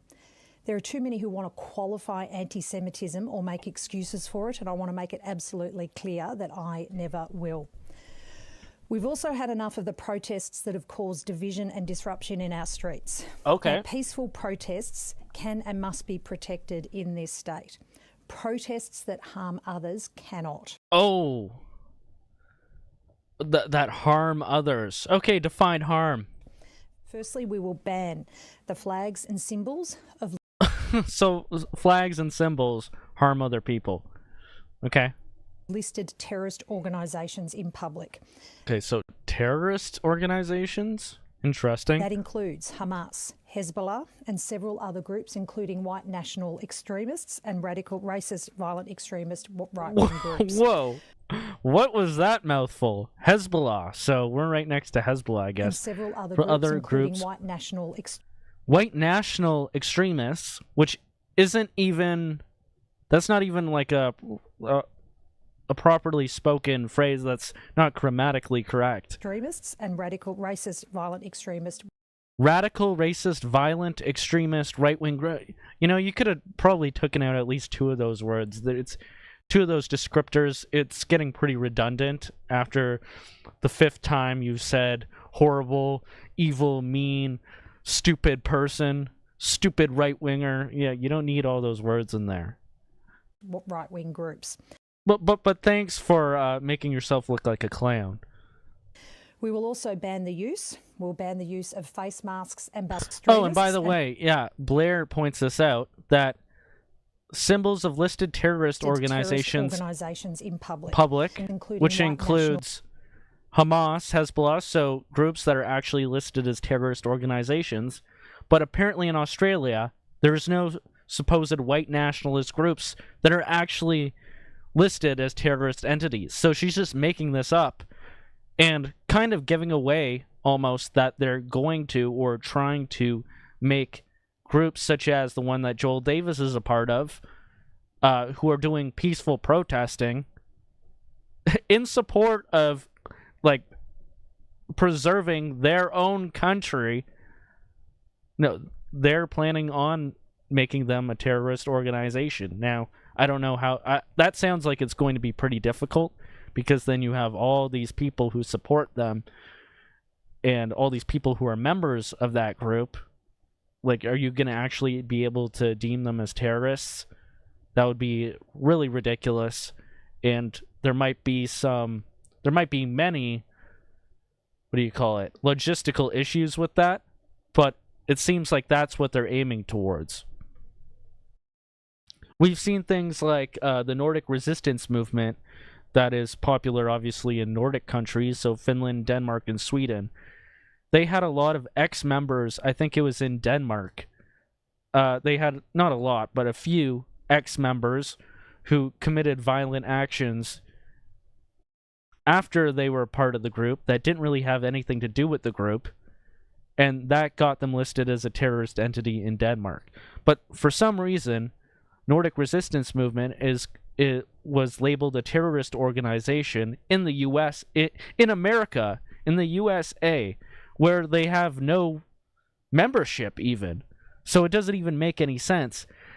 It seems like they're trying to stop the spread of ideas and people who might help or platform people like Hey Buddy, like Andreas Johansson, I believe is his name, who has the Nordic Frontier podcast, who connect Swedish nationalists with the rest of the nationalist sphere across the Western world.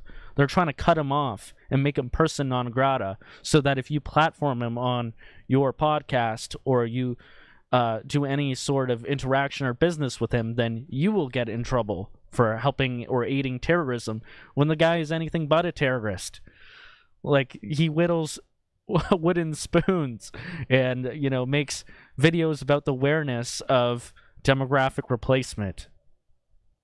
But these are the kind of tricks that they do. But I'd like to see what happens if she tries to label these groups as terrorist entities.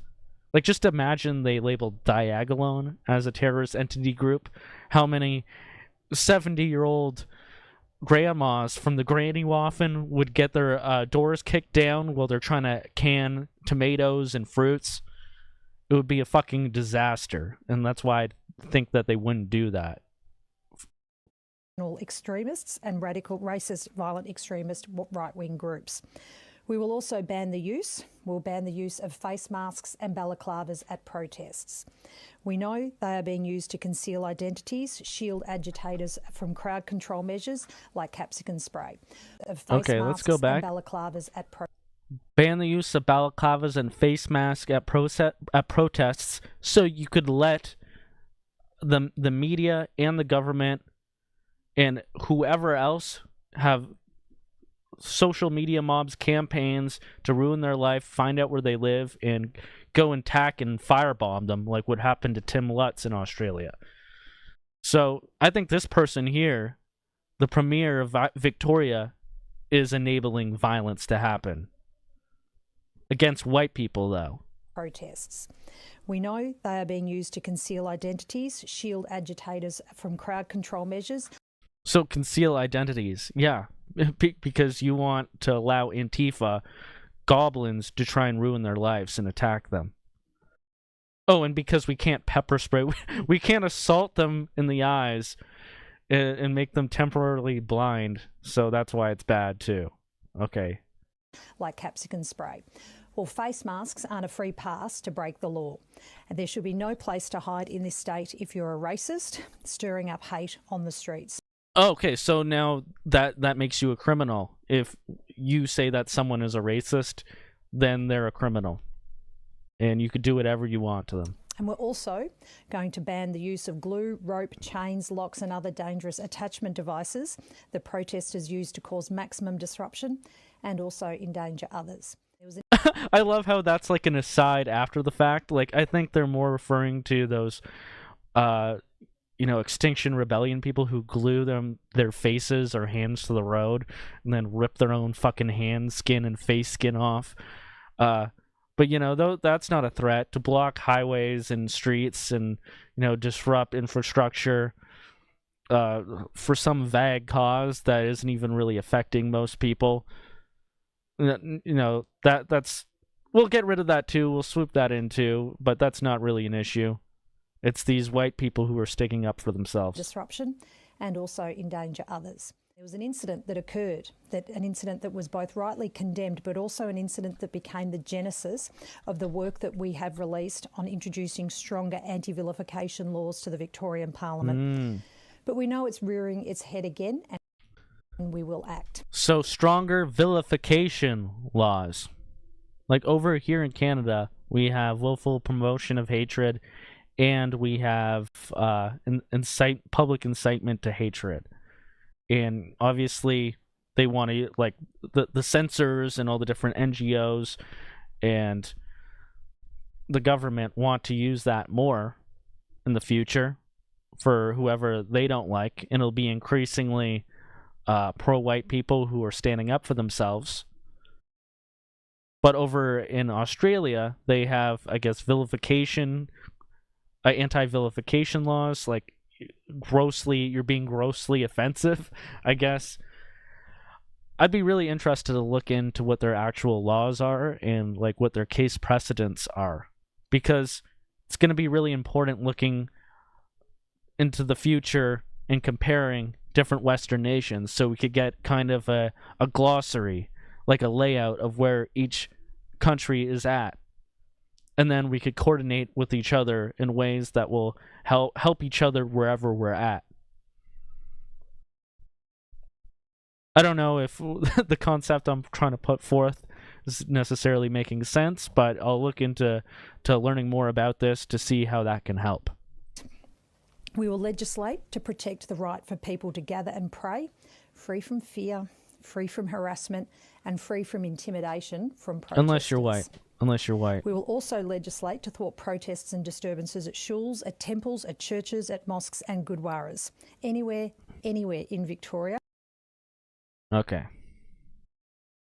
Well, there you have it. Australia is going through some shit. You know, we stand in solidarity with their free speech over here, us nationalists in Canada.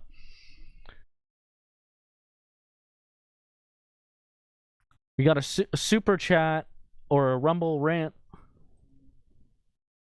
What the? I think someone accidentally removed the message. Okay, so I read it before. Uncle Kenny sent $5 on Rumble saying, I think he said, glad you've returned, Edgy. But someone removed it. I'm not sure why or what happened there.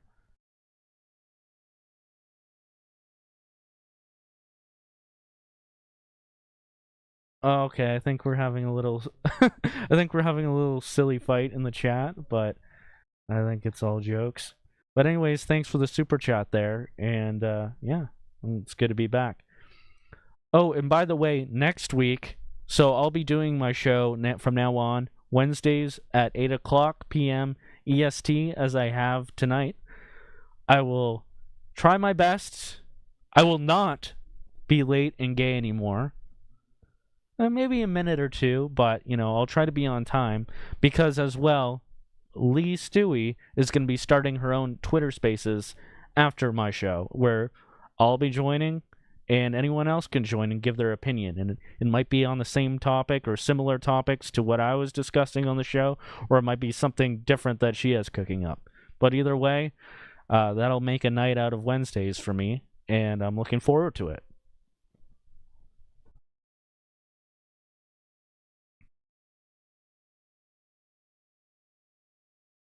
So yeah, that's pretty much all the topics I have to cover for tonight.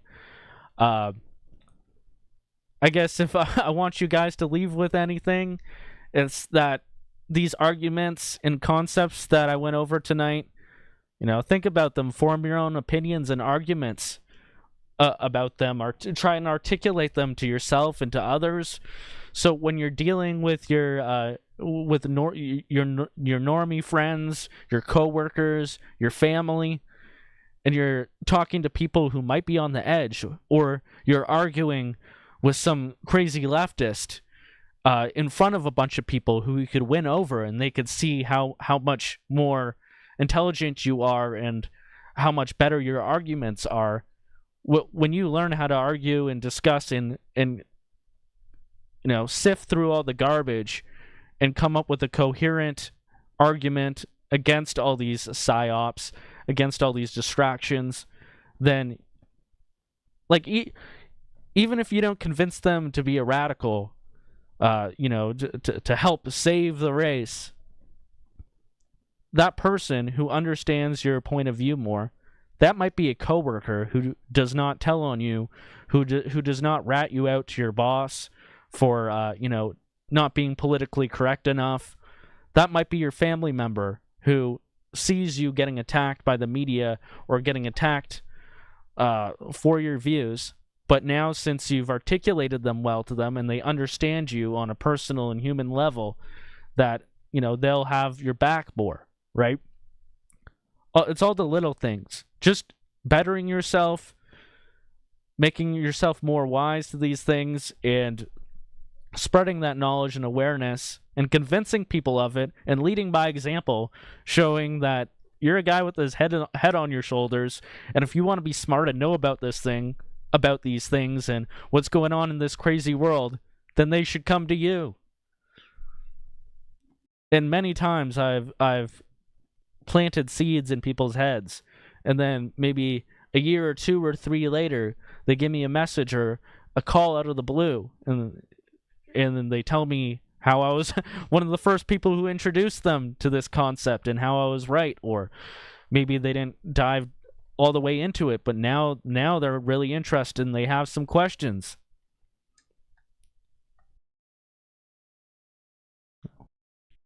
So ultimately, though, you got to find your friends, you got to network, build your family. Family is a key building block for fulfillment in life, really. Of course, tribe and train. Get that self-improvement in. Be the best version of yourself. And build parallel societies. You know, we've got to have our own doctors, our own intellectuals, our own businessmen. We got to create these separate societies where we can have each other's backs while also staying within the rest of society. Like, you don't want to just abandon any battlefront in this war that is upcoming. Like, you don't want to just give them all of academia. You don't want to just give the enemy all of big business. So each person has a role that they can play in their specific situation. But I think, like many nationalists, like Ferryman and the guys in Australia have said, you should be able to give at least 1%, 2%, 5%, or 10%, whatever you can spare to nationalism, to the preservation of your own people.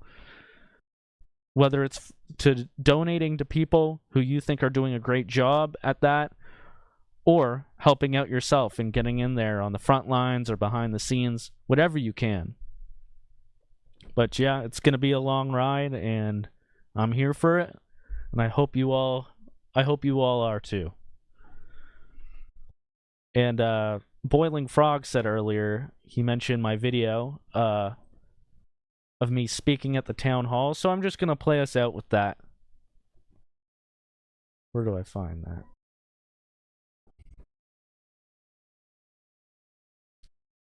Oh, it's pinned on my profile here. So this is an example of something that you can do. Find opportunities where you can do something like this, or make your own opportunities. But this is the kind of thing that will be really effective if everybody were doing it. So we got a lot of work to do. All right. Have a great night, everybody. I'll see you here next week on Wednesday, 8 p.m. EST.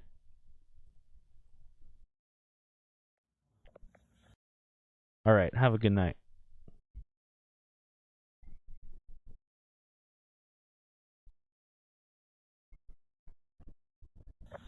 Hello, this is my first time ever speaking at a town hall, but after hearing about this event this morning, I felt it important to raise some questions about this specific topic. So I have some questions about the Diversity, Equity, and Inclusion Action Plan for 2023 to 2027, which is linked on the Town of St. Catherine's website. Now, on the report, it states that the 12 individuals that served on the first DEI advisory committee came with unique backgrounds, experiences, and education. Their goal was to promote and foster better understanding and inclusion in Niagara. They brought forward issues facing multiple groups, including perspectives from Black, Indigenous, and people of color, BIPOC, US LGBTQIA+ individuals, people from various religions, and people with visible and hidden disabilities. They provided examples of their experiences of discrimination and barriers to accessibility in employment, healthcare, and housing. We work collectively to support the development of the DEI action plan to ensure it reflects Niagara Region's commitment to fostering diversity and inclusion with the organization and the community. Now, this report also states the 3 objectives of the coalition are to improve municipal practices to promote social inclusion, establish policies to eradicate racism and discrimination, and promote human rights and diversity. Now, my question is about the use of the term BIPOC, Black, Indigenous, and people of color. Now, this acronym includes every race and ethnic group except for white people. Yes, it's true. Excluding white people from the diversity initiatives contradicts your definition of inclusion, which is the creation of welcoming spaces and opportunities for everyone to participate and succeed. How can you be inclusive if you are blatantly excluding white people as a group who should not be focused on in this action plan, except to demonize by means of exclusion? Furthermore, more, I understand that white people, as a current majority, are deemed to be oppressors by many DEI-supporting academics. However, just because a group is currently a majority does not mean that their group interests don't matter or that they are oppressors, especially when current trends of immigration will eventually see white people as a minority as well. Your paper's definition of marginalized is a group or individual that is treated as insignificant, put on the edges of society, made to feel powerless or less important compared to the group in power. With your lack of inclusion of white people in your DEI policies, and therefore allocation of taxpayers' money and political preference away from them, how do you not marginalize white people and proven that they are not the group in power? And now to summarize my speech into a single question, with this DEI action plan supporting the needs of every ethnic group but white people, especially with terms like BIPOC, Black, Indigenous, and people of color, how is this not a prime example of institutional racism against white people? And what can you do to resolve this? Thank you for your time. Thank you. 13 for 13 white people on council. Yeah. 13 for 13. Like,